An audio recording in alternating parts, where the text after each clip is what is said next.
வணக்கம் மக்களை, காலையில் ஒரு சட்னி பண்ண போகிறோம்.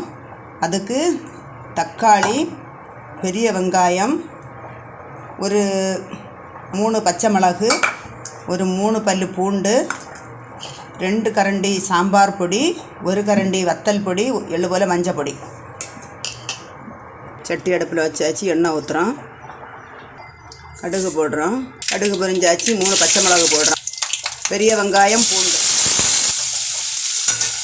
இப்படி கிண்டி விட்டு கண்ணாடி பதம் மாறது வரைக்கும் வேக வைக்கணும். இந்த பதத்துக்கு வந்தோடனே தக்காளியை தட்டுறோம். தேவைக்கு கல் உப்பு சேர்க்குறோம். இப்படி கொஞ்சம் மசிச்சு விடணும். இப்படி மசிஞ்சாச்சு. சாம்பார் பொடி, மிளகுத்தூள், மஞ்சள் தூள் இதை கூட சேர்த்து தக்காளி இந்த கருவேப்பிலை சேர்க்குறோம். 10 நிமிஷத்தில் பண்ணக்கூடிய தக்காளி தொக்கு பண்ணியாச்சு.